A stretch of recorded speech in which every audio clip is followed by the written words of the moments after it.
Hello, Renee Flamont here. You guys, one of the things that bothers me so much about being with a narcissist, one of the 487,000 things that bothers me, is that every single thing that happens is our responsibility. Every single thing is our responsibility. We're to blame for it. It's our fault. We have to take all of it, everything, 100% of everything. That's a lot. When you are partnered with a person, part of the relief of that, if it's a functioning, you go through things together. You handle things together. You take on things together. When you're with a narcissist, you're the man. You're doing it all. I don't care if they're providing you. I don't care. Meeting of the minds, melding of figuring things out in life, all of that, you're doing everything. You're responsible for their outlook on themselves. Oh yeah, their ego takes up this whole category. It's your responsibility to make them happy. Or at least knock yourself out trying, because we know they'll never fully be genuinely happy. But you better be knocking yourself out trying, and you do every single day. Whether it's what you put on, whether it's what you cook for dinner, whether it's tiptoeing around to not cause an argument, whether it's not mentioning something yet because his mood is different, all of it.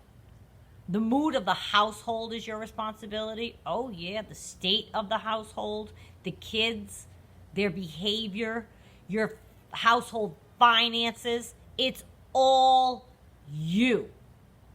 And right now you're all shaking your head. She's right. Of course I am. They have the emotional stability of a toddler. How can you expect someone like that to be responsible for themselves or anything other than themselves? How? They're not reliable people. In general, as a personality trait, they are unreliable people. So somebody like that, you can't have them be responsible for something.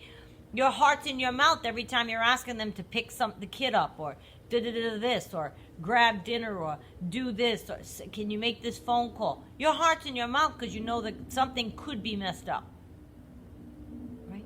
Because you'll be the one that's always and forever responsible. And you learn to be, because you learn how unreliable they are. So it falls to you and you become used to it. The thing that I don't like that we get used to that happens is we take blame for every single occurrence that happens. Every single argument, anything, everything. It's raining when you're about to do an outside activity. They'll say something like, well, I told you we should have gone yesterday. Like that's your fault that it rained. You wanted to stay in and do blah, blah, blah. Now look, it's raining. You ruined it. The rain's my fault. Oh, the rain's my fault. Oh, I didn't realize I had such power. Nice. I wish I could have reacted to stuff like that way. In that sarcastic, sardonic, whatever tone I could muster up to make him feel inferior. Look, see, that's me being a punk again. But it just aggravates me. Any argument is your fault. And also, they have you begging for forgiveness after the argument. Because you're so done you want it to end. That part kills me, that they have a way of manipulating it around. They'll do that. Not only are you taking blame as the injured party, but you're begging for forgiveness, reaching out, doing the olive branch from the injurer. Unacceptable. And this could be a partner, a family member, a friend, it doesn't matter. You'll find yourself being the one to try to appease them, assuage the situation, reach out. You're the injured party. How twisted is that? Essentially taking blame for something that they caused. Dinner is burnt, oh, they blame you. Money is low, they'll blame you. There's no milk, you. There's a bug in the kitchen, you. Would you cancel Orkin again? Would you cancel, whatever insert here bug company is in your neighborhood? Something's your fault. It doesn't matter what it is. They will find a way to make it be your fault. They will find a way, even if they have to lie to you. Even if they have to lie to you, but they will make you feel like something they did is their fault every single time. Well, you acted such and such yesterday. You made me feel suffocated. How else do you expect me to behave after you said this or that? They'll blame you for their behavior, for their misbehaving. They'll blame you. They'll blame you. You made me feel like I couldn't tell you I went golfing. I had to lie. You got so mad the other time. Yeah, probably because he told you he was golfing and he didn't go golfing. They don't want to say that or remember that part of the formula. They just remember 6 months ago you got mad that they went golfing. Yeah, because you found out they didn't go. Don't fall for this type of manipulation, please. There's so much wrong with this tactic, and it is truly, it's a manipulation of your mind, and I don't like it. And when they devalue you, it's the same stuff. They will put it all on you. Please do not allow this. They'll try to make you feel you didn't do something, or you didn't, it doesn't even matter, you didn't do whatever, something is off. They cheat. Well, you weren't here for me. You made me feel not good about myself. Really? Because I kill myself building up your ego. So that doesn't even compute. And half the time you find yourself trying to build up their ego, you're choking on it. You're choking on them.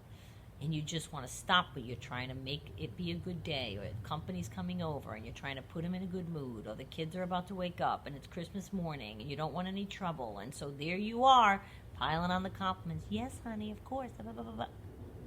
And then they say things like, you weren't there for me. You don't make me feel good about myself. First of all, we talked about that in the last video. No adult should need another adult to feel good about themselves. That's about being alone and happy in your own environment. Well, we know the narcissist will never achieve that, okay? But that just punctuates it even more.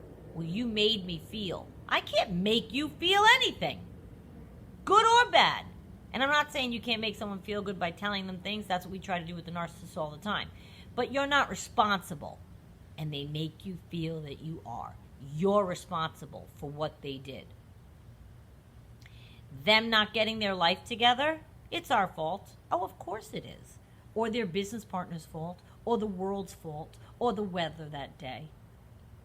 Nothing is theirs, it's circumstances. Adults are responsible for themselves being together or not together. None of anything about their life being together or a mess is your responsibility. Nothing. Nothing. And they'll try to pass it off as that. Oh, my ex-wife took everything. The second wife took more. I'm here because I had this circumstance happen and this one happened. Oh, please stop whining. You're a grown person. Get yourself together. I've known people that have had 2 and 3 divorces and they're just fine. They didn't melt down financially and crawl into a hole and have nothing to speak of in their life at 63 years old. The narcissist I knew wasn't a real hard-working person, okay? He was a hustler. He wanted things to come to him with a hustle and a game and a scheme and you know what I mean? You meet a regular, normal 63-year-old man who's been divorced twice before, guess what? They probably got right back out there. They own a home. They have a job, or they're doing something that they were doing, their career, their store they own. A narcissist is a mess. There's nothing you did to cause them being a mess, but they will make you feel like you're responsible. The breakup is your fault. Oh, 150%. Let's not forget the breakup is always your fault. And that's what they'll tell people. It incenses me too. And then they'll blame you. Well, I tried calling you 109 times. You didn't answer. Oh, I'm sorry. You mean during no contact? Now that you did such and such would let us to no contact. You're talking about that 109 phone calls and I didn't answer, so that's why we broke up? They have zero regard for what they did to get you there. Oh, you want to read old newspapers. That's what mine would say when I would try to talk about, well, we need to talk about what you did. Oh, you want to read old newspapers. Didn't want to discuss his infractions, but wanted to use the Hoover as evidence of him trying to make good. Because you're chasing me now? I don't want you to chase me now. I wanted respect before. I didn't even need to be chased before. Just common decency would have done. Thank you. They won't take responsibility for one thing. Not one thing. It is your fault you broke up. They will always see it that way. It is your responsibility to keep it together, to keep the two of you together, to deal with whatever he has going on. Yeah. Well, I guess in my life, I decided I don't want to help an adult in any of these ways. I looked at it from that perspective. Not just, oh, my heart and what he did. It's unattractive. I'm turned off. I'm responsible for me. And now that I don't have minor children, that's it. And I'm not taking blame for everything always anymore.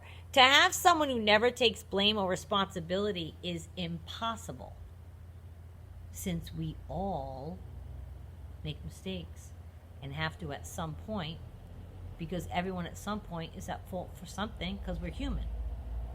You think it would be a red flag to themselves, about themselves, that they never feel at fault about anything? They know the general sentiment that humans err. All humans make errors, right? They know they're human, but then there's like this glitch. They can't do the rest of the deductive reasoning. We're all human. You're a human. All humans make mistakes. They can't get to the end of it. So that means you make mistakes too. They don't think the human trait of making mistakes applies to them. It's uncanny, right? That's math. It's unfathomable to me that they can't understand that, but they can't, and they don't, and they will never. Anything that happens is your fault. I cannot stress this enough, although I'm sure you will have seen this. I just want to let you know, if you feel like you're banging your head against the wall, it's because you're trying to tell him, show him, explain to him, and they will not ever, ever, ever, ever, ever, ever, ever, ever, ever, ever, ever take blame for anything or responsibility. They just will not. They may get the words out that they do, or that they feel sorry, and they don't mean it. They feel entitled to be however they want. It's fascinating to me that they feel so entitled. I'm awestruck by that pompousness. They don't feel apologetic, and they carry no weight for making their choice. Which, that's what being responsible is, right? You carry weight. You're not going nuts. They'll just never see, no matter what you try to tell them. They will never see your point. It will be your fault. It is your fault. It doesn't matter what the scenario is. They will make it be your responsibility, your fault. You're the person to blame. And when things are good, watch how fast they want to take that. They want that to be, see what I provide for you, see everything I did for you, see what I did. Then they want to take that responsibility for the good. Are you out of your mind? Look at me. Can you see the smoke coming out of my ears? It makes me insane. It makes me insane. I wanted to mention this because a lot of people go through life not realizing how much they are taking on. Well, guess what? Being that we are human, there are breaking points for human beings. You can't keep adding and carrying and carrying and carrying and carrying. You will break. There's a limit. Start releasing little things. Start saying something back. I wish I had the opportunity to be sarcastic. I do. Oh, yeah, it rained today. I'm all powerful. I made it happen to ruin our day. You're right. But you can't, because you might be in danger of physical abuse, or maybe that's all they need. They'll fly off the handle, and I'm going to open up a whole can of worms for you that you don't feel like dealing with. So I'm not trying to to advise you to go in that direction. But I'm telling you what, if I wish I had more comebacks like that in my repertoire when I was with him, because it really is uncanny to me how much they will blame you. I just want to mention it and keep your head up, because you're not doing anything wrong. This is their shtick. This is what they do. This is how they make you think that you're to blame and keep you where they want you. Open your eyes and realize probably none of what they make you feel like is your fault is actually your fault. I thank you for watching, and we'll see you next time. Please go ahead and hit sub, like, and share. Are you waking up? She's very sleepy. We appreciate you again. Thank you for 1,000 subscribers. And as we go forward, I look forward to watching it climb even more.